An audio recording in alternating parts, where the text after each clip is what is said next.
ছোট্ট একটা গ্রাম, নাম বটতলা। এখানে বাস করত এক গরিব ছেলে, নাম রফিক।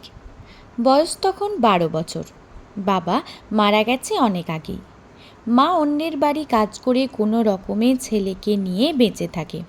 রফিকের একটাই স্বপ্ন, একদিন বড় হয়ে মাকে ভালোভাবে রাখবে আর নিজের মর্যাদা ফিরে পাবে। একদিন গ্রামের হাটে চুরি হয় এক ব্যবসায়ীর থলে। ভুলবশত সবাই রফিককে সন্দেহ করে। কেউ কিছু না বুঝেই তাকে ধরে থানায় নিয়ে যায়। থানার দারোগা রশিদ চৌধুরী অত্যন্ত অহংকারী আর নিষ্ঠুর একটি মানুষ। রফিক বারবার বলছিল, আমি চুরি করিনি স্যার, আমি কিছুই জানি না। কিন্তু কে শোনে কার কথা? রশিদ দারোগা কোনো কথায় না শুনেই সবার সামনে রফিককে লাথি মেরে থানার বাইরে ছুঁড়ে ফেলে। সে বলে, তোদের মতো গরিবের জন্মই হয়েছে চোর হওয়ার জন্য।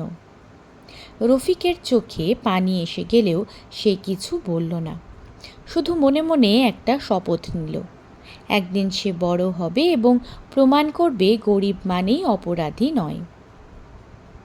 দ্বিতীয় অধ্যায়, সংগ্রাম। রফিক ওই ঘটনার পর থেকে নিজেকে বদলে ফেলল। সে দিনে মায়ের সাথে মাঠে কাজ করত আর রাতে পড়াশোনা করত কুপির আলোয়। গ্রামের স্কুলে প্রথম হলো সে।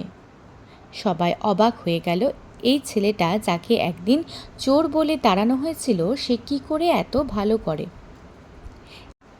এইচএসে ভালো রেজাল্ট করে সে ঢুকে গেল বিশ্ববিদ্যালয়ে।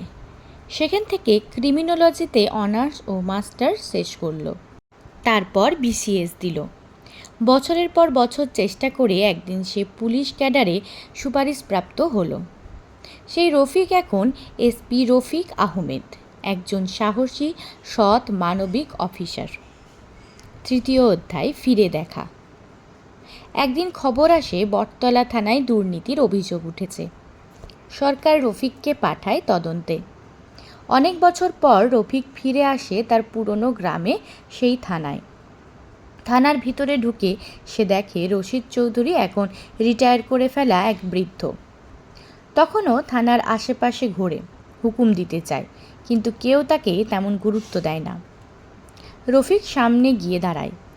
রশিদ চেয়ে চেয়ে দেখে এই অপরিচিত অফিসার তাকে এত চেনা চেনা লাগছে কেন।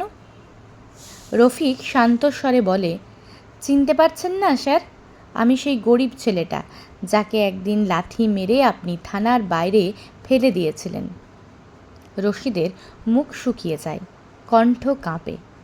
তুই রফিক? আমি ভুল করেছিলাম, আমি জানতাম না। রফিক কোনো রাগ দেখায় না। সে বলে, আপনি ভুল করেছিলেন আর সেই ভুল আমাকে জীবন বদলাতে সাহায্য করেছিল। আজ আমি এখানে এসেছি কারো অপমান করতে নয়, বরং প্রমাণ করতে মানুষ তার অবস্থান দিয়ে নয়, তার কর্ম দিয়ে বড় হয়। শেষ অধ্যায়, মুক্তি। রশিদ চৌধুরীর চোখে জল এসে যায়।